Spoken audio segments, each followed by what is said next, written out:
90 minutes of Premiership action. Come on, Strikers!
us your thoughts on that one today. I mean, that was a well-earned point. Yeah, I'm delighted with the point. Really, really difficult place to come.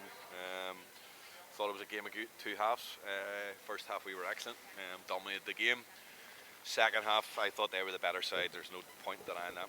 Obviously losing Andy Hall 10 minutes or so before half time and then having to make a couple of changes in the second half, hampered us in how we played, because I thought the team was working really well as a group. And when you make changes in any game, unless you're getting beat 1-0 or 2-0, it might give you a lift.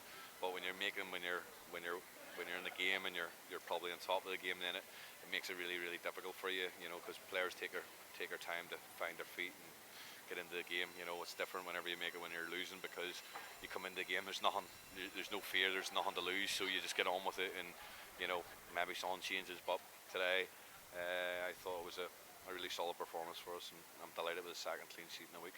I was going to mention that actually, because that's another, as you said, another clean sheet in a row. I mean, Craig Hayden in particular, I thought was outstanding. A couple of great saves. Listen, since he's come into the club, and I hope that Glenavon fans appreciate him as much as we do as a coaching staff, and the players do. It's exceptional. So he is the way he commands his ball, comes for crosses, saves he made today again. It's a difference between win the game and losing the game. And that's the thing. Sometimes goalkeepers can win you a game, and you look back to the greats, the Peter Schmeichels and people like that. They won Man United games every week, so we need a goalkeeper like that as well, and at the minute we've got one that's certainly gained us points every week. Yeah. A couple of other performances across the park as well. I'm thinking of Wardy, I'm thinking of Fitzy was particularly good. You have to be pleased with what you've seen today from your players. You've asked for commitment all the time and you're getting it. I'm delighted, as I said there in an interview earlier, I've got commitment every game this year. The two games that they've let me and the coaching staff down and themselves down was the two derby games, which is sad to say it, but that's the reality. The rest of the games this year, they haven't let themselves down, they haven't let us down, they haven't let the club down. They've put everything into it and give us everything that they can give. And today, again, was another example of that. We're go out today and solid in the first half. Have to make 3 changes due to injury. Had to make 2 the other night due to injury. And they keep going. They're relentless. And I can't ask any more of them. The club can't ask any more of them, and they can't ask any more of themselves either. What can you tell us about those injuries? You picked up 2 or 3 there. Listen, again, we'll have to wait for a couple of days and assess it. You can't tell straight away. Maybe tomorrow they'll feel better, maybe they'll feel worse. You just don't know injuries like that. So again, we'll give it a couple of days and see what we're like, and take it from there and get ready to go Tuesday night.